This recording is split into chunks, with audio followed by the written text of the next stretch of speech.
अस्सलाम वालेकुम दोस्तों, मां आवां जो कादिर चांडियो। अज असी मौजूद आहियूं मेहड़ जे मशहूर ऐं अवामी सहूलतुनि वारे इदारे गिम्स अस्पताल मेहड़ में, जिते रोज़ाने हज़ारे मरीज़न खे बेहतर तिबी सहूलतूं फ़राहम कयूं वञनि। बीठा आहियूं ही जनरल वार्ड जेको सर्जरी वार्ड आहे ऐं दोस्तों बीठा आहियूं सर्जरी वार्ड में। अॼु हिन ख़ासि विलाग में मूंसां गॾु मौजूदु आहिनि बिठा माण्हू मेहड़ जे फोरम जा साथी ऐं पाकिस्तान पीपुल्स पार्टी ऐं सिविल सोसाइटी जा दोस्त।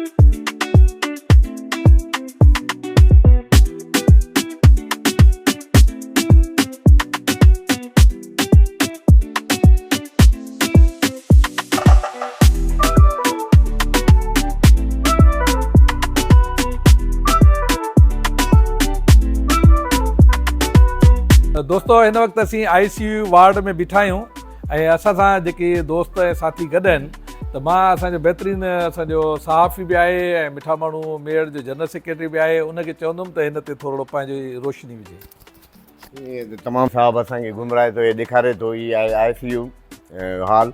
हीअ त तमामु ज़बरदस्तु आहे ऐं मां त अहिड़ो ICU हॉल किथे बि कोन ॾिठो आहे कंहिं बि अस्पताल में। एॾो वॾो हूंदो आहे या त ICU हूंदा आहिनि त ॿ हूंदा आहिनि, उन्हनि ते बेड बस एतिरो हूंदो आहे, लिमिटेड हूंदो आहे। हीअ त एॾो वॾो आहे, कुशादो आहे। तो हा तमामु ज़बरदस्तु सर। हाणे मौजूदु आहियूं ICU वार्ड में ऐं डॉक्टर साहब खां पुछंदासीं त डॉक्टर साहब हिन में केतिरा पेशेंट हूंदा। असांजे ICU जो इंचार्ज मुक़ररु थियल आहे गिम्स जे तरफ़ां। हिन वक़्तु असां सां जेको दोस्त मौजूदु आहे उहो आहे ICU इंचार्ज कदीर साहब, ऐं उहो असांखे ॿुधाईंदो। ये डिपार्टमेंट जो है डिपार्टमेंट ICU है, इंतहाई निगहदाश्त का डिपार्टमेंट जो होता है। टोटल बेडेड हमारा है 10 बेडेड का हमारा ICU है। ICU जो होता है वो पूरे अस्पताल का चौथा हिस्सा होता है सर, ठीक है। अब इस ICU के अंदर जो चीज़ें हमारे पास मौजूद हैं, तमाम किस्म का मेडिकल इक्विपमेंट, जिसमें जो आगा खान के अंदर जो चीज़ें हैं, दुनिया के अंदर जो चीज़ें होती हैं वो आपके पास मौजूद हैं। मिसाल मैं आपको दे दूँ, ये वेंटिलेटर है सर, ये वेंटिलेटर मशीन है। अब ये वेंटिलेटर मशीन जो है आपके पास लेटेस्ट इक्विपमेंट है। ये सिर्फ वेंटिलेटर भी दो किस्म के होते हैं, थोड़ा सा मैं आपको ब्रीफ कर दूं। एक होता है इन्वेजिव वेंटिलेटर होता है, एक नॉन इन्वेजिव वेंटिलेटर होता है। एक को ट्यूब डाल के वेंटिलेटर डालते हैं, एक को मास्क लगा के करते हैं, ठीक है। अब इसके अंदर ये दोनों चीज़ें इसके अंदर बिल्टन हैं, आपको एक्स्ट्रा लेने की ज़रूरत नहीं है। दूसरा ऑप्शन इसके अंदर बहुत अच्छा ये है, बच्चों से लेके पैदाइशी बच्चे से लेके बड़ी उम्र तक के बच्चों को ये मशीन आप यूज़ कर सकते हैं। ये मल्टी पैरामीटर्स आपके पास इक्विपमेंट है। बाकी मॉनिटर आपके पास लगे हुए हैं सर। ये डिफिब्रिलेटर है आपके पास, जो मरीज़ को दिल का मसला होता है या दिल छोड़ जाता है या जिसको दिल को पंप करना होता है, ये दोबारा कार्डियोवर्टिक। इसके अंदर मल्टी पैरामीटर्स हैं, सिर्फ डिफिब का इसके अंदर काम नहीं है। इसमें ब्लड प्रेशर भी चेक कर सकते हैं, इसमें मॉनिटरिंग भी कर सकते हैं, इसमें पैरामीटर्स बहुत सारी चीज़ें। इसी तरीके से हमारे पास दूसरी चीज़ें हैं, मैं आपको एक बार दिखा दूं। ये जो चीज़ें हैं सर, इनको एक ये कहलाती है सर सिरिंज पंप। पंप का मतलब ये होता है कि जो दवाई डोज कैलकुलेट करके आपके मरीज़ को देनी है हमने। जो मरीज़ ICU के अंदर होगा डेफिनेटली वो इंतहाई निगहदाश्त वार्ड के अंदर होगा, उनको ब्लड प्रेशर का मसला होगा, उसको मल्टीपल इश्यूज़ होंगे। एक तो ये चीज़ है सर। दूसरा है आपके पास इन्फ्यूजन पंप, एक होता है सिरिंज पंप, ठीक है। अगर किसी को ड्रिप भी आपने चलानी है तो वो भी डोज कैलकुलेट करके यहाँ से जाएगी, ठीक है। बार बार उसको आपको एडजस्ट नहीं करने पर, डोज जहाँ पे लगा देंगे मरीज़ को दवाई चलती रहेगी। ये तमाम किस्म के जो इक्विपमेंट हैं ये सारे लेटेस्ट हैं और फंक्शनल हैं। रही बात आपके पास बेड साइड के ऊपर जो चीज़ें हैं, यहाँ पे ऑक्सीजन है, वैक्यूम है, एयर है। कोई आपको ट्रालियाँ खींचने की ज़रूरत नहीं है। जो मरीज़ होगा वो तमाम किस्म की जो है पेशेंट के जो कहते हैं कि एडमिशन पैक कहलाता है, जो आगा खान की सूरत में चीज़ें होती हैं, ये तमाम चीज़ें एक मरीज़ के बेड साइड पे होंगी। ये चीज़ें सारी फंक्शनल हैं और एज़ सून एज़ पॉसिबल इंशाल्लाह दरानी साहब की कोशिश है, इंशाल्लाह 2 से 3 डेज़ के अंदर हम इसको फंक्शन कर देंगे। अच्छा ये स्टार्ट होगा? बिल्कुल स्टार्ट होगा 2-3 दिन के बाद इंशाल्लाह, ठीक है। एक थोड़ी सी हैं इश्यूज़ हैं, वो बड़े लेवल की हैं इंशाल्लाह ताला। उसके ऊपर सर ने कोशिश कर दी है, हमारी टीम है, ठीक है। चेयरमैन साहब भी हैं, सर भी हैं, तो इंशाल्लाह कोशिश ये है कि इंशाल्लाह ताला जितनी जल्दी हो सके हम चीज़ों को आगे बढ़ाएं, ठीक है सर। दोस्तों अॼु इन ख़ासि विलाग में मां अव्हांखे वधीक ॿुधाईंदुमि त मूंसां जेके दोस्त गॾु आहिनि समाजी ख़िदमतुनि में अॻु भरा दोस्त जेकी हमेशह अवामी मसइलनि जे हल ऐं पंहिंजे शहर जे भलाईअ लाइ आवाज़ बुलंद कंदा रहनि था। मिठा माण्हू मेड़ जे फोरम जे साथियुनि ऐं सिविल सोसाइटी जे दोस्तनि सां विज़िट कंदे ख़ूब मज़ो आहे। दोस्तों हिन वक़्तु असीं ओटी जेको ऑपरेशन थिएटर में बीठा आहियूं ऐं इन ते डॉक्टर साहब असांखे वधीक ब्रीफ कंदो। हिते साईं ही असांजी जेकी आहे जनरल सर्जरी जी ओटी आहे। हिन में भट्टी साहब जो इंट्रस्ट हुयो, ख़ुदि फयाज़ साहब हुयो या साईं ख़ालिद मोहम्मद सूमरे साहब हुयो, त हीअ आहे किडनी ट्रांसप्लांट ओटी। त मेहड़ जहिड़े शहर में तव्हांजा किडनी ट्रांसप्लांट जा जेकॾहिं केस थियनि था त इहा हिकिड़ी वॾी अचीवमेंट हूंदी तालुका हेडक्वार्टर हॉस्पिटल में। सो ही ओवरऑल किडनी ट्रांसप्लांट ओटी आहे ऐं जनरल सर्जरी जी ओटी असांजी साम्हूं आहे। उन में जनरल केस थींदा, उन में लेब कोली जेके पिते जूं ऑपरेशनूं आहिनि मशीन जे ज़रिए उहे बि थींदियूं ऐं हरनिया जी ऑपरेशन थींदी, जेके बि आंडे जे ज़ख़्मनि जी ऑपरेशन थींदी, मतिलबु जनरल सर्जरी जा जेके थायराइड जी सर्जरी थींदी, ब्रेस्ट जी सर्जरी थींदी, जेके बि सर्जरी जा प्रोसीजर्स आहिनि उहे सभई हिते तालुका हॉस्पिटल मेड़ में इंशाअल्लाह ताला वेरी सून थींदा। दोस्तों अॼु अव्हांखे गिम्स अस्पताल जे मुख़्तलिफ़ शोबनि मरीज़नि लाइ मौजूदु सहूलतनि ऐं डॉक्टरनि जी ख़िदमतनि ऐं हिते हलंदड़ निज़ाम जूं ख़ासि झलकियूं ॾेखारींदासीं। जनरल ओटी जेकी किडनी ट्रांसप्लांट जी ओटी ही आहे जनरल सर्जरी जी लेप्रोटमी जंहिंमें आंडे जी ऑपरेशन थींदी, आंडे में वकड़ पइजी वञे, लेब कोली जी ऑपरेशन जंहिंमें पिते में पथरियूं हूंदियूं आहिनि, ऑपरेशन जे ज़रिए उन सोराखनि जे ज़रिए उनजो सर्जरी थियनि, हरनिया जी ऑपरेशन आहे, हेमराइड्स जी, थायराइड जी ऑपरेशन आहे, ब्रेस्ट लंप जी ऑपरेशन आहे।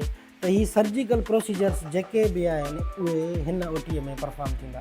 महिरबानी भाउ, असल में माशाल्लाह जेको आहे सो कमु असांखे सुठो नज़र आयो आहे, तमामु बहितरीनु कमु आहे ऐं मेहड़ जे माण्हुनि जे लाइ जेको आहे सो ही इलाइक़ो इंशाअल्लाह सुठो रहंदो, छो जो हींअर असां वटि हिन शइ जी ज़रूरत बि आहे। जो लाड़काणे वञण ताईं या हैदराबाद वञण ताईं जेको आहे सो काफ़ी असांखे मुश्किलातूं पैदा थियनि थियूं।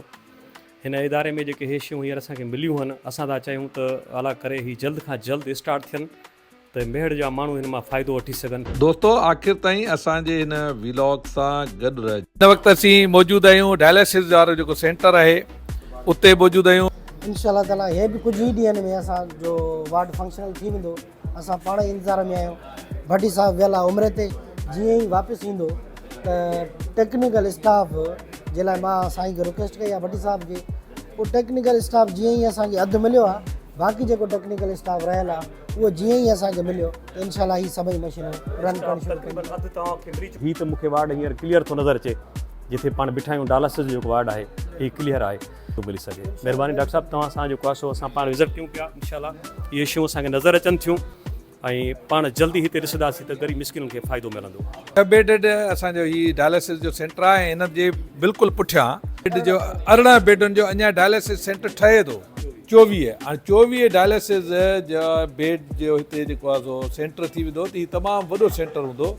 दोस्तों मेयर जी गिम्स अस्पताल में सेहत जे शोबे में वधीक बहितरी आणींदे रेडियोलॉजी डिपार्टमेंट, जदीद एक्सरे मशीन ऐं लेबोरेटरी शोबे बाक़ायदा पंहिंजो कमु शुरू करे छॾियो, जंहिंसां हाणे शहरनि खे टेस्टुनि ऐं तिबी जांच लाइ परेशानियुनि खे मुंहुं न ॾियणो पवंदो। उन्हनि जदीद सहूलतुनि जी फिराहमीअ सां मरीज़नि खे बर वक़्त ऐं बहितर इलाज जूं सहूलतूं पंहिंजे शहर मेड़ में ई मैसर थियूं, जेको आवाम लाइ हिकु ख़ुशि आईंदा क़दम आहे। दोस्तों गिम्स अस्पताल मेड़ में जदीद एक्सरे मशीन ज़रिए हिकु नंढड़ी ॿारड़ीअ जो एक्स कयो पियो वञे, जिते जदीद सिस्टम तहत रिपोर्ट फौरी तौर लाॻापियल डॉक्टर ताईं पहुचाई वञे थी, जीअं मरीज़ खे बिना देर बर वक़्त इलाज फिराम करे। सिविल सोसाइटी मेड़ जी या मेड़ जा दोस्त सदाई असां ते एक्सरे जे लाइ तनक़ीद कंदा रहंदा हुया, पर मां उन्हनि खे चयो त हुननि जी तनक़ीद असांखे अखियुनि ते, असां एक्सरे उन्हनि खे नई रेडियोलॉजी डिपार्टमेंट में नओं डिजिटल एक्सरे हणाए ॾींदासीं लिथोट्रिप्सी मशीन सां गॾु। सो अॼु अलहमदिल्ला तव्हांजी टीम ओचितो अची वई आहे, 2 ॾींहं थिया आहिनि असां हीउ डिजिटल एक्सरे शुरू कयो आहे। सो ही नई असांजी रेडियोलॉजी डिपार्टमेंट आहे, डिजिटल एक्सरे आहे। ही डिजिटल एक्सरे जो मतिलबु इहो हूंदो आहे त हीउ ऑटोमेटिक एक्सरे थी वेंदो, जेको कंसल्टेंट हूंदो ही एक्सरे टेक्नीशियन उन कंसल्टेंट ॾे हिते थ्रू कंप्यूटर जे पाण ई उहो एक्सरे मूव थी वेंदो ऐं साॻियो ई पेशेंट वञी उन खां वञी इहा एडवाइस वठंदो त हिन में एक्सरे में मसइला कहिड़ो आयो आहे।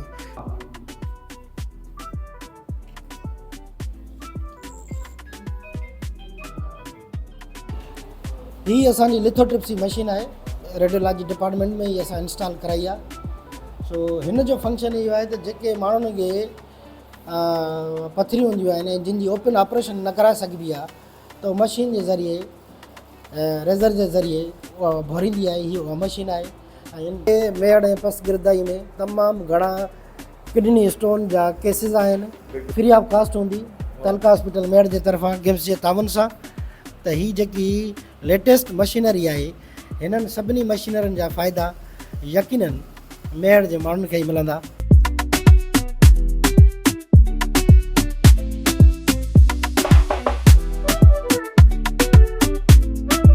अलाइड माना हिन में मेडिसिन सां रिलेटेड जेके बि मरीज़ एडमिट थींदा ऐं उन खां अलावा अलाइड जो मतिलबु आहे त जेकॾहिं न्यूरो फिज़िशियन असां वटि डॉक्टर मारवी लाखेर आहे FCPS, उहा केस पंहिंजा फालेज जा एडमिट कंदी हिते, मेडिसिन वारा डॉक्टर पंहिंजा कंदा।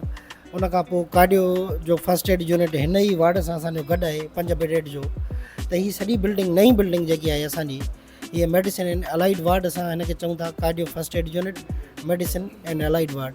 हिन में मेडिसिन सां रिलेटेड जेके बि मरीज़ हूंदा, पोइ साई जा मरीज़ हुजनि उहे हिते दाख़िल थींदा, अदरंग जा मरीज़ हुजनि उहे हिते दाख़िल थींदा, या वरी मेडिसिन सां रिलेटेड नमूनिया जा केस हूंदा उहे हिते दाख़िल थींदा। ईअं ई असांजी ही जीअं टीचिंग हॉस्पिटल में वार्ड हूंदा आहिनि, हाणे अलहमदिल्ला मेड़ तालुका हॉस्पिटल में असां वटि हिकिड़ो नेफ्रोलॉजी जो वार्ड जंहिंमें डायलिसिस आहिनि, यूरोलॉजी जो वार्ड जंहिंजो किडनी ट्रांसप्लांट OT सां ठाही आहे, जनरल सर्जरी जो वार्ड जंहिंमें लेपकोली मशीन बि आहे OT में, उन खां पोइ जनरल सर्जरीज़ थींदियूं। असांजो वेल इक्विप्ड असांजो ICU आहे जनरल। उन खां अलावा जनरल मेडिसिन जो ward, cardio first aid unit नओं असां ठाहियो आहे, गाइनी जो वार्ड असां ठाहियो आहे, पीट्स जो जनरल वार्ड ठाहियो आहे, एमरजेंसी खे असां अपडेट कयो आहे। इंशाअल्लाह ताला होपफुल आहियूं त ही बज़ाहिर असांजे लाइ बि चैलेंजिंग कमु हुयो, पर कोशिशि कई आहे पंहिंजे हालार वसार। इंसान आहियूं, घटायूं वधायूं ज़रूरु असां में बि हूंदियूं आहिनि, पर असां पंहिंजे पार्ट ते वधि में वधि कोशिशि कई आहे त मेड़ जे माण्हुनि खे फयाज़ भुट साहिब जी सपोर्ट सां, साईं ख़ालिद मोहम्मद सुमरे जी सपोर्ट सां ऐं भट्टी साहिब जे VN में खणी करे हिकिड़ी सिंध जी मॉड्यूलर हॉस्पिटल करे तालुका हॉस्पिटल मेड़ खे ॾसियऊं। ऐं उहो अलहमदिल्ला आख़िरी मरहले में असां हलूं था पिया। असांखे हाणे महीना कोन लॻंदा हिन खे शुरू करण में, असांखे ॾींहं लॻंदा ऐं इंशाअल्लाह ताला रिज़ल्ट मिलंदो। इंशाअल्लाह असां हलूं था इमरजेंसी वार्ड। 135 ॾाढा कुता थी विया हिन खां। पीट्स वार्ड आहे ॿारनि जो, ऐं हिन में ॿारनि जे लाइ 40 खां 60 जेको आहे सो उन्हनि जे लाइ ही बेडूं आहिनि। डॉक्टर असां सां गॾु आहे डॉक्टर शकील अहमद तुंजो साहिबु, उन खां वधीक पुछंदासीं। अस्सलाम वालेकुम भाउ, उहो ई साईं MS साहब जी तसलसल सां ॻाल्हियूं उहे ई कंटिन्यू आहिनि, त असां तमामु जल्द खां जल्द कोशिशि कंदासीं हिनखे स्टार्ट करण जी। वार्ड असांजा तक़रीबन फाइनल थी चुका आहिनि, पर सिर्फ़ु इहो आहे त थोरी असांखे जेकी HR खपे पई, कुझु असांजा professor, associate professor, assistant professor जी जेकी डिमांड वियल आहे, उहो टाइमली वेरी सून जेको आहे सो हुनजा इंटरव्यू कंडक्ट थींदा। उहे जीअं ई असांखे हायर थी विया त वेरी सून इंशाअल्लाह स्टार्ट करे छॾींदासीं। बाक़ी वार्ड जे हिसाब सां असां ओके आहियूं, सभु शइ ओके थियल आहे असांजी। ज़बरदस्त